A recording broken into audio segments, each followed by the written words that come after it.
Bienvenue dans cet endroit où les murmures des couloirs sont bien plus que de simples échos du passé. Dans cet hôpital, les murs gardent des secrets sombres, où les soupirs résonnent encore dans les couloirs et les ombres cachent des histoires troublantes qui ne devraient jamais être révélées. Et maintenant, sans plus tarder, nous commençons. Récit 1. Pablo Landerman, Le Moreno, Buenos Aires, Argentine. Je m'appelle Pablo, et mon temps comme infirmier dans cet hôpital est devenu un cauchemar inimaginable. La santé fragile de ma mère nous a amenés dans une petite ville, mais même son air pur ne pouvait dissiper l'obscurité qui rôdait à l'hôpital. La structure ancienne, avec ses ombres tordues, semblait abriter des secrets anciens et des terreurs indescriptibles. Mes collègues, bien qu'ils paraissaient bienveillants et compatissants, irradiaient une aura d'inquiétude et de nervosité. Raoul, mon ami le plus proche au travail, me conseillait constamment d'ignorer les signes de danger, en nous concentrant sur les patients et en détournant notre regard de ce qui se cachait dans les ombres. Une nuit, près de minuit, un cri déchirant a retenti depuis la cuisine, faisant écho dans les couloirs de l'hôpital. Nous avons couru vers le son, pour seulement trouver Laura, une infirmière, allongée sur le sol, tremblant de peur et murmurant des mots incohérents. Ses yeux, remplis de terreur, pointaient vers un spectre invisible, une présence sombre qui rôdait parmi les ombres. Elle ne disait que « c'est lui, c'est lui ». Bien que j'ai tenté de découvrir ce qui s'était passé, mes collègues restaient silencieux, leurs regards remplis de peur, révélant la vérité qui se cachait derrière le voile de la nuit. Une terreur indescriptible s'emparait de moi, alors que je réalisais qu'une entité sinistre et maléfique se cachait dans les coins les plus sombres de l'hôpital, attendant son moment pour se manifester et semer le chaos parmi nous. Un matin, alors que j'explorais le dépôt à la recherche de fournitures manquantes, une présence troublante se fit sentir. Le bruit de la porte en s'ouvrant fit écho dans mes oreilles, et en me dirigeant vers l'entrée, je me trouvais face à une figure terrifiante. Un jeune homme, à la peau foncée et une main manquante, vêtu de l'uniforme d'infirmier.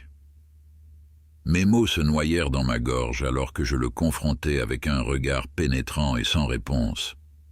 La présence sinistre s'évanouit aussi rapidement qu'elle était apparue, me laissant confus et terrifié. Lorsque j'ai partagé ma rencontre avec mes collègues, leur réaction fut d'horreur pure. Parmi des murmures nerveux, ils me révélèrent l'histoire d'Alberto, un infirmier marginalisé et discriminé à l'hôpital des décennies auparavant. Son destin tragique et sa présence surnaturelle hantaient maintenant les couloirs, nous rappelant que la mort avait un visage et un nom. Le conseil de mes collègues résonnait dans mon esprit comme un écho glaçant. Ne pas interagir avec Alberto, ne pas invoquer sa colère, et jamais le regarder dans les yeux. L'obscurité du passé se mêlait au présent, et l'ombre d'Alberto planait sur nous, nous rappelant que dans l'hôpital, l'horreur était bien plus qu'une simple légende. Ce récit me glaçait le sang, incapable d'assimiler ce que j'avais entendu.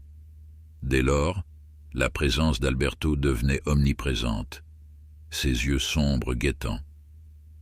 La peur s'est emparée de moi, craignant pour ma mère après avoir été confrontée à la présence surnaturelle. En rentrant à la maison, ma mère m'a exprimé qu'elle se sentait très bien dans ce nouvel endroit. Mais son rire ne pouvait dissiper l'inquiétude d'un cauchemar qu'elle avait eu. Son récit sur le jeune homme brun au pied de son lit, habillé comme un infirmier, faisait écho à ma propre expérience.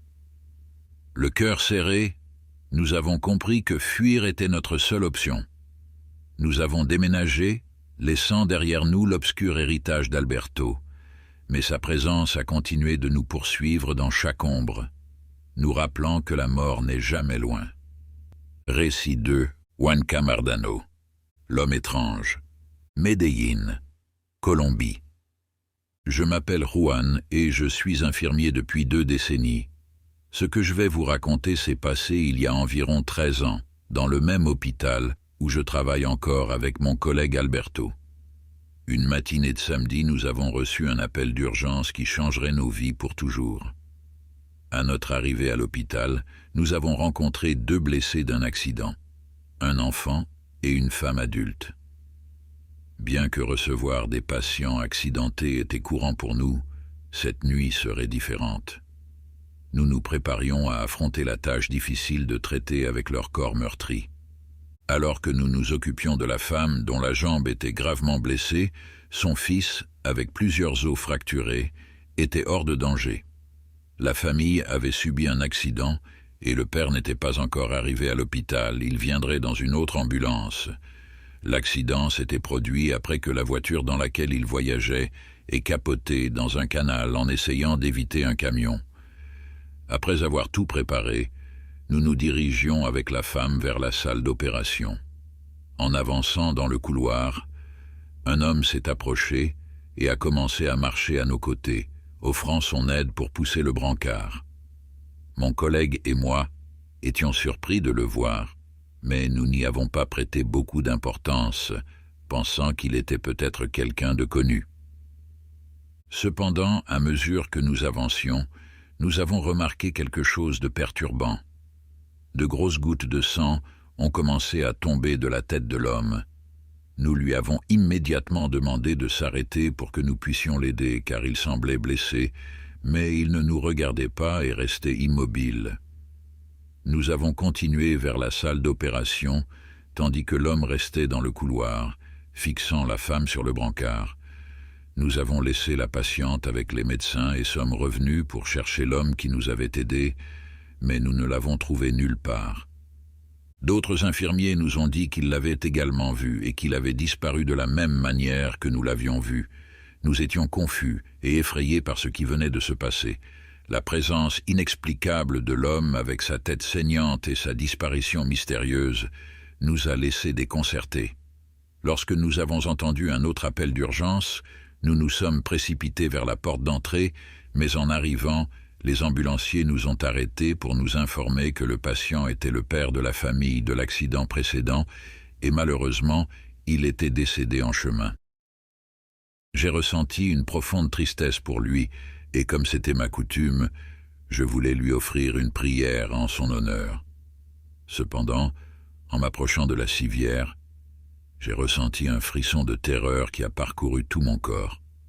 Mes collègues se sont également approchés en voyant mon expression d'or. Récit 3. Ivan Maturano. Les mèches blondes étranges. Montevideo, Uruguay. Je commence ce récit avec un sentiment de peur qui me frissonne encore au souvenir. Je n'avais jamais été confronté à une telle situation auparavant, et bien que beaucoup disent qu'il y a toujours une première fois, je ne m'attendais jamais à rencontrer quelque chose de tel. Je m'appelle Ivan, j'avais 28 ans à l'époque, et je venais juste de commencer à travailler à la morgue. J'avais travaillé dans d'autres hôpitaux auparavant et j'étais habitué à traiter avec des corps, mais je n'avais jamais rien vécu de tel que ce que j'allais vivre. Dès les premiers jours, mes collègues m'avaient prévenu des choses étranges qui se produisaient souvent là-bas. Ils m'ont dit que c'était commun, que les instruments chirurgicaux, divers objets et même les meubles semblaient bouger tout seuls. La nuit était particulièrement inquiétante pour eux, à tel point que personne ne voulait travailler pendant ce quart. Il y avait un garçon qui l'avait fait une fois, mais il avait démissionné le lendemain. Cependant, un fait était évident pour tous, un phénomène palpable qui se produisait régulièrement. À la morgue, de longues mèches de cheveux blonds apparaissaient toujours dispersées sur le sol. Tous assuraient que c'était l'esprit d'une petite fille qui ne trouvait pas le repos, quelqu'un qui s'accrochait à l'endroit. Au début, cela me semblait une histoire fabuleuse, comme celle que l'on entend dans tous les hôpitaux et morgues. Au fil des jours, le travail à la morgue se poursuivait. Bien que pour nous c'était normal, pour d'autres ce serait considéré comme une véritable folie. Chaque jour, en entrant dans cette salle froide, nous trouvions les choses déplacées. Papiers, chaises, bureaux, instruments, rien ne manquait. mais parfois il semblait qu'ils avaient été bougés de leur emplacement original. Le plus étrange était la présence constante de ces cheveux blonds éparpillés partout. Bien que nous les ramassions, ils réapparaissaient toujours, peu importe où nous les laissions. Une fois, mon patron m'a appelé un samedi soir. Il y avait eu un accident et l'employé qui devait travailler ce soir-là était malade. Bien que je ne voulais pas y aller, j'ai accepté la responsabilité. À mon arrivée, je me suis retrouvé face à un spectacle horrible. Plusieurs corps sur une table froide, quelque chose qui n'était pas inhabituel pour moi. Nous avons terminé le travail vers 3 heures du matin et après avoir partagé une discussion et une tasse de café, le docteur est allé se doucher, me laissant seul dans la pièce. Alors que je complétais quelques fiches cliniques, j'ai remarqué un cheveu blond sur le bureau. Bien que c'étaient les mêmes que d'habitude, cela me semblait étrange, car nous les avions ramassés ce matin et ils avaient tendance à apparaître en notre absence. Bientôt, j'ai découvert plus de cheveux, sur le bureau comme sur le sol, et j'ai décidé de suivre la piste qui m'a mené jusqu'à l'une des tables où reposait un des corps. En retirant les draps, j'ai trouvé 3 mèches sur le cadavre. Je regardais autour de moi, mais il n'y avait personne d'autre dans la pièce. Il était impossible que ces cheveux apparaissent de nulle part. Bien que je n'étais pas trop effrayé, je ressentais une intense curiosité de découvrir leur origine et de déterminer s'ils provenaient vraiment d'un esprit. J'ai décidé de faire quelque chose que je regretterais pour le reste de ma vie, quelque chose qui me cause encore un profond traumatisme jusqu'à aujourd'hui. La dernière chose que j'ai en tête est le moment où le docteur me réveillait. Apparemment, je m'étais évanoui de peur. Je suppose que vous pouvez déjà imaginer le scénario de l'histoire. Ce même matin, sous le regard étonné de tous, j'ai demandé ma démission. Malgré leurs questions, je ne leur ai jamais révélé la vraie raison. Je pensais qu'il valait mieux qu'ils le découvrent par eux-mêmes. Pour l'instant, et jusqu'à ce moment, je crois que je suis le seul à connaître l'origine de ces cheveux. Cela me terrifie de penser que chaque personne qui entre dans cette morgue, totalement ignorante de ce qui se passe au-dessus de leur tête, rencontre la fille de la morgue. Récit 4. Sergio Menendez. La femme sans visage. Guadalajara, Mexique. Je m'appelle Sergio et j'ai consacré de nombreuses années de ma vie à être paramédic. Au cours de ma carrière, j'ai vécu de nombreuses expériences marquantes, mais aucune comme celle que je vais raconter, quelque chose d'aussi inattendu et déconcertant qui défie toute logique et semble provenir d'un autre monde. Bien que certaines personnes affirment avoir vécu des situations similaires, cette nuit-là, j'ai été le seul témoin de quelque chose d'aussi extraordinaire, et je dois dire que je ne le souhaite même pas à mon pire ennemi. C'était en 2013, et je travaillais comme paramédic à la Croix-Rouge de la ville de Guadalajara. Mon cousin Ramon, qui était également paramédic, était là depuis 15 ans. Cette nuit-là, nous avions un double service, une routine épuisante à laquelle nous étions déjà habitués. Cependant, j'étais particulièrement content car c'était mon anniversaire. Mes collègues et Ramon m'ont surpris avec un énorme gâteau et des boissons pour célébrer l'occasion. Tout semblait parfait, jusqu'à ce que l'horloge marque 22h30 et que tout change brusquement. La fête a été annulée sur le champ. Il y avait eu un accident sur la route de Guadalajara à Zapotlanejo, où il y avait encore des personnes en vie qui nécessitaient une assistance urgente. Alors que nous nous dirigions vers le site, je réfléchissais à la situation et me demandais si j'allais devoir faire face aux scènes habituelles dans les cas graves, comme des corps brûlés, des fers tordus et des personnes sur le bord de la route, entre autres choses. Cependant, cette nuit-là, j'ai été témoin de quelque chose de complètement nouveau pour moi, comme si c'était un coup du destin inattendu. Il s'agissait d'une collision entre un minibus et un semi-remorque, causée par le conducteur qui s'était endormi et n'avait pas pu éviter l'accident à temps. L'impact était dévastateur, avec le véhicule en flammes et le minibus renversé quelques mètres plus loin. Mais le plus choquant n'était pas la scène de l'accident elle-même, mais les conséquences humaines, des dizaines de corps éparpillés sur le pavé, reflétant la lune dans une grande flaque de sang. À ce moment-là, mon cousin m'a tiré par le bras et j'ai réussi à réagir, commençant ainsi mon travail de paramédic. Bien que nous étions 9 au total, les survivants qui avaient besoin de notre aide étaient moins nombreux que nous. Après avoir accompagné une femme dans ses derniers moments, j'ai ressenti le besoin de m'éloigner un peu de la scène macabre. Il ne restait que 7 survivants, qui étaient déjà en route pour l'hôpital, donc mon cousin et moi avons décidé de rester pour apporter notre soutien.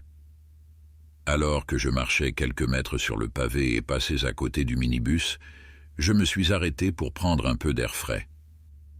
En me retournant pour revenir, j'ai aperçu une silhouette grande et sombre immobile parmi les corps déjà couverts.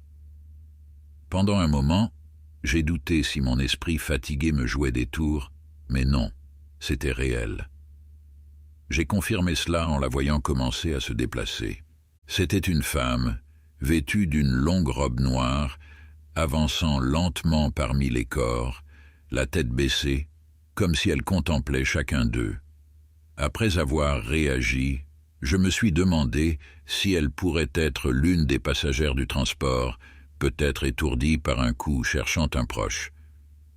Je me suis approché d'elle, tandis que mes collègues étaient occupés de l'autre côté du minibus et ne pouvaient pas la voir. Elle continuait son chemin, s'arrêtant occasionnellement pour observer attentivement chaque corps avant de continuer. J'étais sur le point de la rattraper à nouveau lorsque, soudain, elle s'est aperçue de ma présence et s'est arrêtée. J'ai fait de même, non pas parce que c'était un choix conscient, mais parce que ce que j'ai vu m'a pétrifié. La femme n'avait pas de visage, pas comme une femme normale. Son visage était celui d'un cadavre, avec des dents et des orbites vides, et son nez un trou. C'était comme un squelette couvert d'une robe noire. Je ne sais pas combien de temps s'est écoulé, mais pour moi, c'était une éternité. Après quelques secondes de plus, elle a continué à marcher, mais cette fois en retournant à l'endroit où je l'avais vue pour la première fois, disparaissant dans l'obscurité comme si je ne l'avais jamais vue auparavant. Cette nuit-là, en revenant à la Croix-Rouge, j'ai partagé ce qui s'était passé avec mes collègues. Certains ont souri, d'autres se sont moqués, mais il y avait ceux qui m'ont assuré avoir eu des rencontres similaires. Ils ont argumenté que ce que je pressentais n'était pas une simple apparition ou un fantôme. C'était la représentation de la mort qui se manifeste dans des situations où quelqu'un est proche de sa fin. Ces mots m'ont bouleversé, mais même ainsi, je ne comprenais pas pourquoi la mort marchait parmi les corps qui étaient déjà sans vie. La réponse est arrivée ce même matin quand je suis arrivé à la maison et j'ai trouvé ma mère en pleurs. Désespéré, je lui ai demandé de me dire ce qui se passait, et d'une voix tremblante, elle m'a révélé qu'il venait de l'appeler pour lui donner une terrible nouvelle. Mon cousin Ramon, que j'avais salué à la Croix-Rouge, était décédé dans un accident en rentrant chez lui. À ce moment-là, j'ai compris. La mort ne cherchait pas les morts sur le lieu de l'accident. Elle annonçait une perte future, une vérité qui me fait encore mal de me souvenir.